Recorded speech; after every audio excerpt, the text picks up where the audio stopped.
thing. Yeah, so he would be someone. I mean, I he's think in some the of the Buffalo area. some of the protections, yeah, we can He's in the Buffalo Rush. He's in the Black. Yeah. know some of the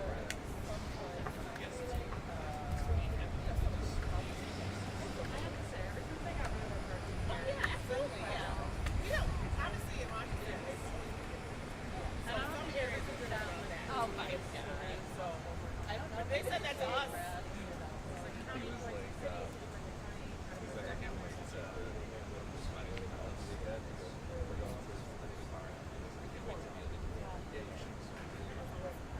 Never was any different because you needed to find magical probable cause. So we still always had.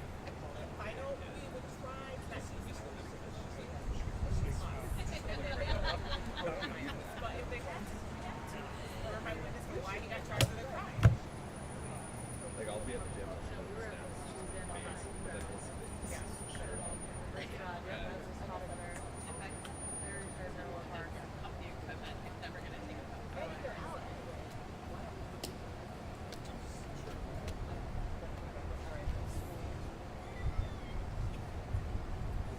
Sorry, we'll be a minute.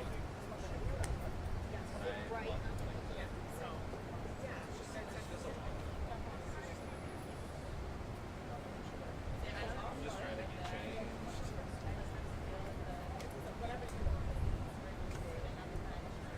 I hate that's what I hate is like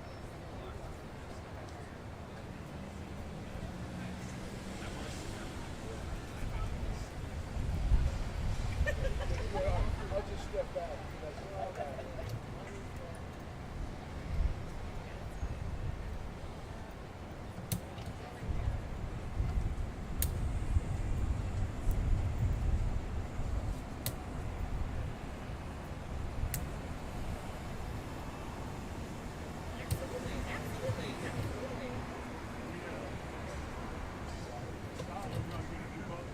When you look at New York City, you can never say as a manager from zero shut down.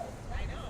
It's people of are like, wait, I'm like New York City is. it was like I hate Sure, you can go see it. Yeah, I can give you absolutely how many. Yeah, how many? Yeah, I can definitely do that. But not one of them. I had like I've gotten to the point where I just do that because I'm not just sitting here. It's necessary.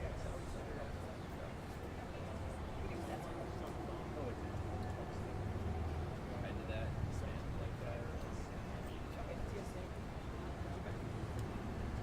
For oversharing.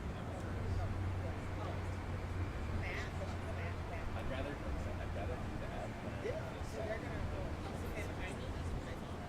We'll all stand next. Yeah, we'll do this. yeah, I was confused with that.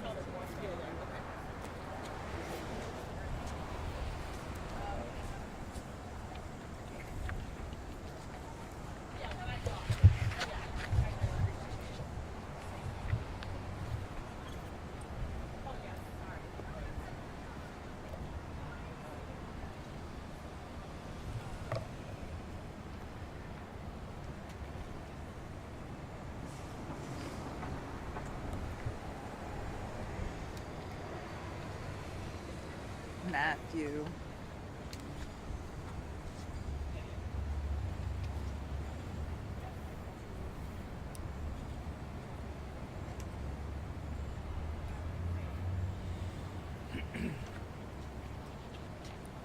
All right, it'll be a minute. Sorry, we're just waiting for a few more people to participate. Sorry. Right.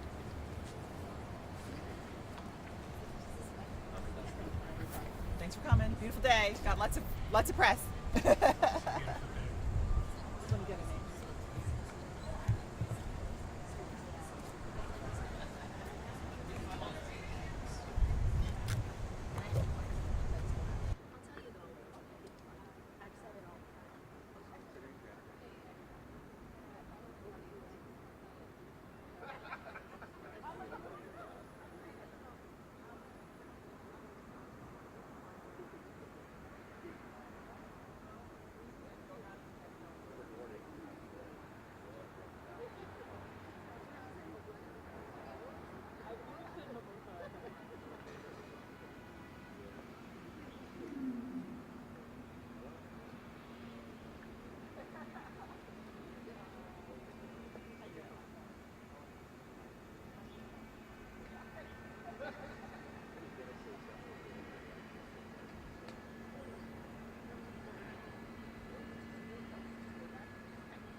right, so come in the shot, getting tight.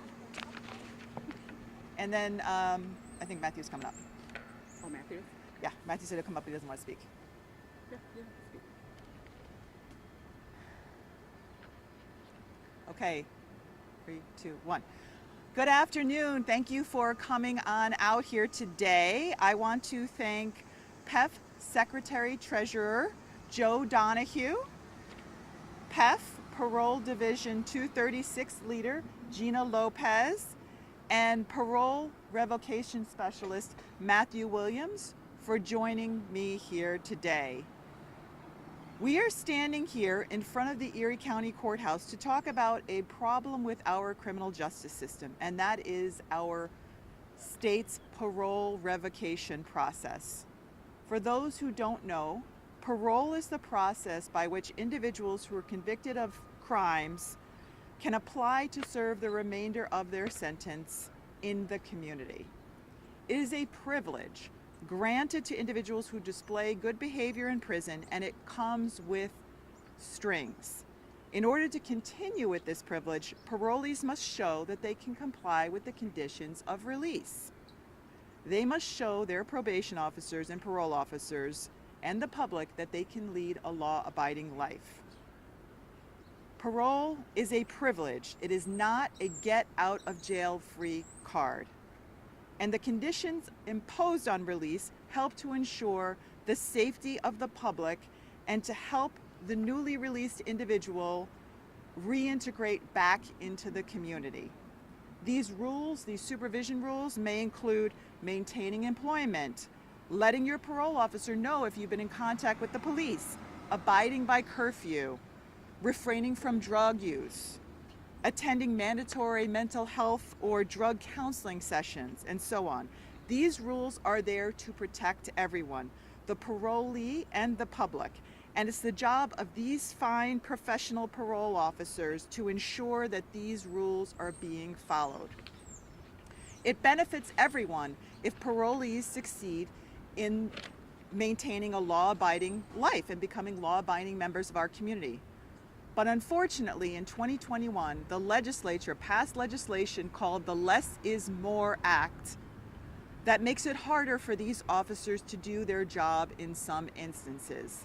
The legislation was intended to prevent parolees from going back to jail for what we'll call technical violations like missing an appointment or being late from curfew. But in reality, the legislation went too far, and as these officers will tell you, it has handicapped their ability to enforce compliance with the rules and conditions of release. Quite simply, there are little to no consequences for violations. And the case of Edward Kint, which I know a lot of you have covered, a convicted murderer who was released on parole in March of 2023, is Exhibit A as to the problem of these changes. Kint poses a real danger to the community. Yet, the Less is More Act limits the ability to reincarcerate him despite his flagrant unwillingness to abide by the conditions of release. I've introduced legislation to address some of the shortcomings of the Less is More Act and to roll back some of those changes. More specifically, my legislation would give more flexibility to parole and probation officers if the defendant violates conditions that might be deemed technical in nature, but also pose a danger to the public.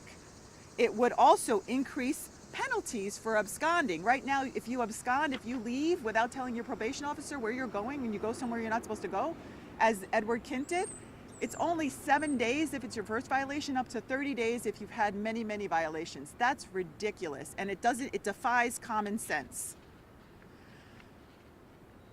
This legislation would also allow somebody to be reincarcerated for absconding and would recognize that fleeing is a very serious violation that can suggest future criminal behavior. I intend to make passage of this legislation a priority next year, and I want to thank the officers for joining me here today to speak a few words about what their experience has been with this legislation, why it's a problem, and why we need to fix that. So with that, first I'm going to introduce Gina Lopez. Good afternoon. My name is Gina Lopez. I am a PEF member and the division leader of the PEF's Parole Officer Division. PEF parole officers have been very concerned about the enactment of less is more since it was first passed in 2021, and we sounded the alarm immediately. While we support expanded resources to support parolees, this law effectively eliminates our ability to manage the parolee population and keep communities safe. The vast majority of parolees want to successfully reintegrate back into their communities and require minimal supervision by our officers. We work to support those individuals and help them identify housing opportunities, jobs, pursue education, and address their mental health and other addiction issues. But there are some parolees who are being released under less is more who have no business being back in the community. They are the threat because they have no intention of becoming successful community citizens. Mr. Kent is one of those individuals. First, let's be clear. Parolees have not completed their court-imposed prison sentence associated with their conviction. They have been afforded a special opportunity to serve the remainder of their sentence outside of prison, provided they act lawfully and adhere to their parole plan. The case of Mr. Kent is a clear example of some of those shortcomings of less is more. Mr. Kent raped and strangled Penny Brown to death in 1999 and pled guilty to second-degree murder. He was serving his sentence when he was offered the opportunity for parole last year. Mr. Kent failed to maintain his parole monitoring device, fled his halfway house in Poughkeepsie without notice, and traveled across the entire state to Cattaraugus County before being apprehended. Under the less is more law, if Mr. Kent is not charged with a crime, he will only serve up to 30 days in jail. Furthermore, while his violation process is pending, he is still collecting his time credits, meaning for every 30 days he is out on parole without a finalized disposition violation, he's getting 30 days taken off of his sentence. I cannot imagine a single supporter of the less is more law arguing that this is what it was intended to do, letting a convicted murderer flee from his supervised residence and travel across the state without any accountability. What are we doing here? How is this helping him, and how is it helping the New York communities? Assemblymember Wallace's bill would increase penalties for parolees who abscond or flee from their parole officer, and would reauthorize incarceration of parolees who do not adhere to their court-ordered mental health and addiction treatment, including sex offender treatment. Additionally, this legislation eliminates the earned time credits used to decrease a parolee sentence when a parolee has a pending criminal court case, has absconded from supervision, or has not been in full compliance with all court-ordered supervision and treatment programs, including the ones he signed with the board-imposed conditions to be released from prison. We are proud to stand here with Assemblymember Monica Wallace, and we urge the passage of this important public safety measure as soon as possible. Thank you. Thank you, Gina. And now I want to introduce PEF, which stands for Public Employees Federation, Treasurer Joe Donahue.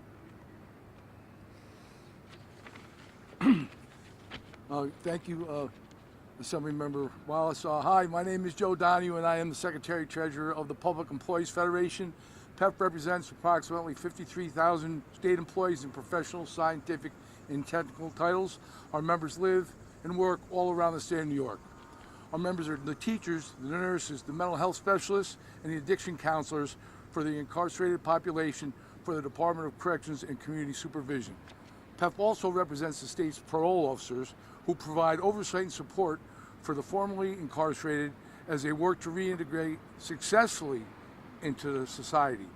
We are here, as Gina said, to support our friend Assemblymember Monica Wallace and her efforts to pass legislation to fix the less is more parole reform law enacted in 2021. Less is more was the most sweeping parole reform legislation passed in the state's history. While less is more did some good things like expanding due process rights for parolees and establishing earned time credits for good behavior, this law also limited the ability of parole officers to protect the public and to hold parolees accountable for their actions. This law needs to be reformed so that law-abiding citizens can be kept safe. All New Yorkers deserve to be protected from convicted, violent felony offenders who have no interest in being successful members of their communities. Assemblymember Wallace's legislation would allow for the potential reincarnation, as Gina said. Let's use common sense and provide real support for those parolees who are doing right by themselves and their communities, and punish parolees who are not. We need to protect the public by holding people accountable for their actions and their inactions. We are appreciative of Assemblymember Wallace for her determination and effort in getting this important bill passed in the Assembly, and we will continue to work with her to get this legislation passed at the earliest possible opportunity. Thank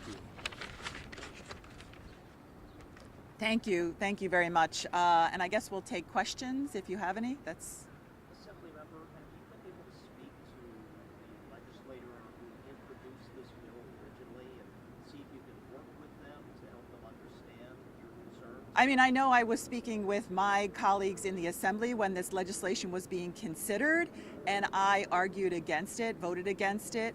As was said by the officers, there were some good things about maybe increasing protections and oversight. I believe that legislation also added more officers to allow more, but at the same time, it did reduce penalties for violations. And I know, based on my prior experience, having worked at the federal courthouse for many, many years, that these conditions are in place for the benefit of the public and the benefit of the parolee.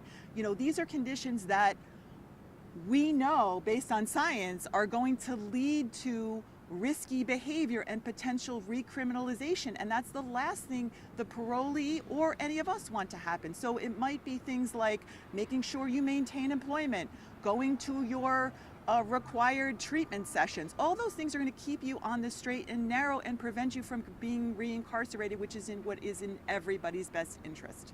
As you understand it, what was the rationale behind reducing penalties for violating parole?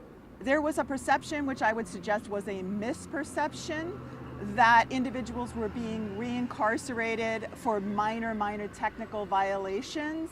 I believe that might have been happening after they had already had a bunch of chances, and then there was like a last straw, but I don't think anybody like missed curfew by a few minutes and was going back to jail. I don't think that was accurate. So I think there was a misperception. And you know, now we're seeing this law in action. And as I said, the Edward Kint case is just exhibit A. There are plenty of cases that they can give you that will be examples of situations where they've seen lots of people be successful, but those few people who are not being successful are taking up so much time, and they're very worried about the potential for those individuals committing further crimes. And they want to be able to keep them accountable before they do that. Can you just explain exactly how the lessons learned impacted the Edward Kint case? Like exactly, like how, you know, if they weren't in place, yeah, how so would it be playing out differently? If it were not in place, you do it because you're more of an expert. I think I know, but I'll let you. if less is more was not in place, the main fact would be that he would be able to be held accountable for his certain category and how much time he would be able to get. Because absconding is not considered a new crime, correct? So not following through with any of your parole supervision before, we would be able to hold you accountable and say, okay, based on this, we can give you 12-month hold, 15-month hold. But however, the way it's written now, the only thing we can give you is 7 days for your first violation of absconding. And you could have left the country. You could have left to a different state. If your only violation is absconding and not adhering to complying with your sex offender treatment, not complying with your mental health treatment, and you absconded and left, all we can hold you probably for is 7 days on your first violation. Previously, what was the penalty for doing that before this less is more? It depended on his category, like second-degree murder. Maybe he could have been held immediately for a 12-month hold, 15-month hold. Those are the different types of categories that we no longer can take into consideration. The less is more didn't influence the parole board's decision to let him. No, less is more has nothing to do with the parole board. The parole board is separate. They have to go in front of them and they agree to those stipulations that are imposed on them that they will follow through to be released. So what's the most that can happen to Edward Kint now? Up to 30 days, if there's no new crime. And let me just clarify. I believe it's 30 days because he already had other violations that they could have held him accountable for. If it was just absconding and coming here, the most would be 7 days. Yes. So, you know, that just seems to defy common sense to a lot of people, I think to a lot of us.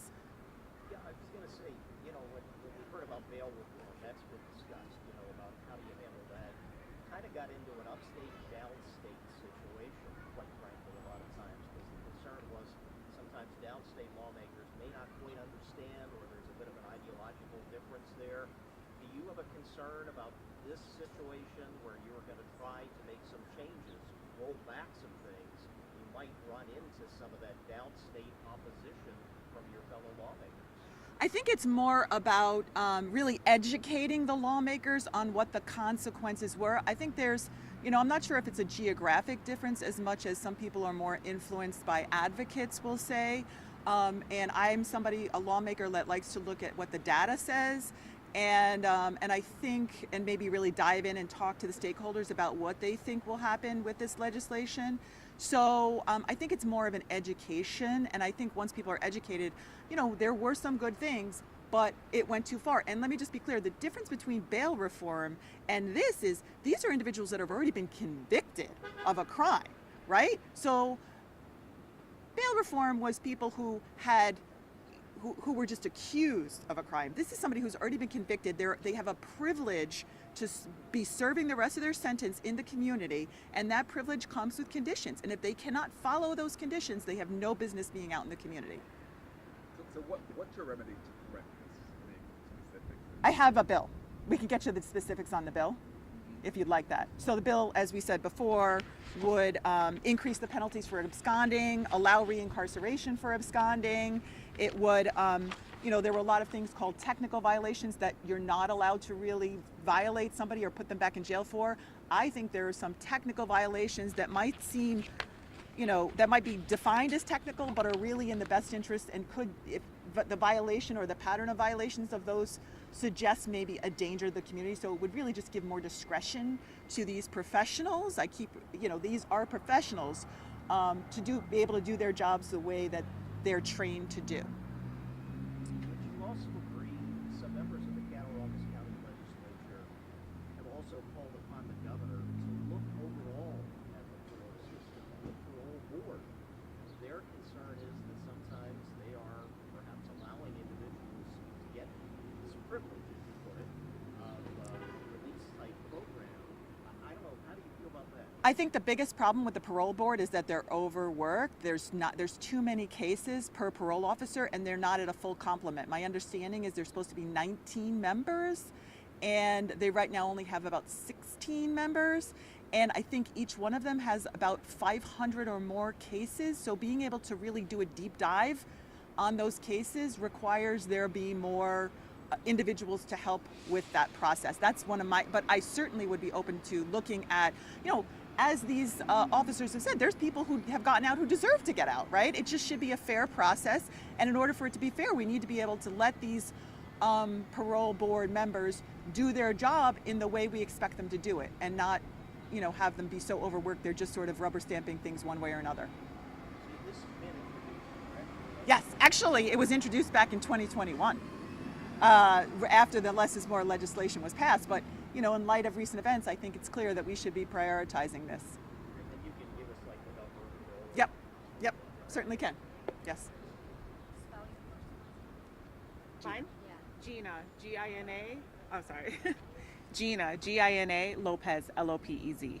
Title? My title, I am the Division Council Leader for PAF Division 236, which represents the parole officers. And I'm a parole officer in Rochester, New York. Trying to clarify. Sure. That's not going to fit under.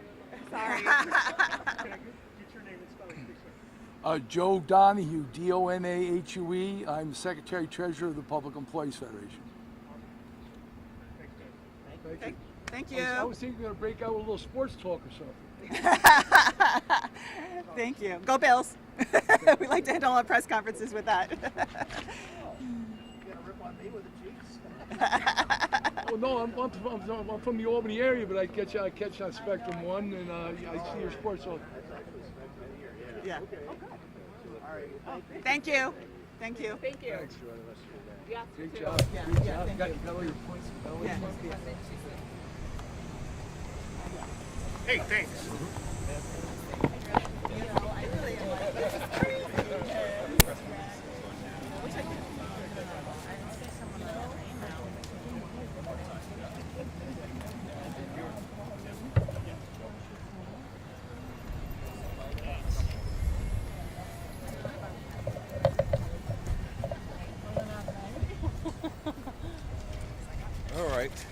Yes.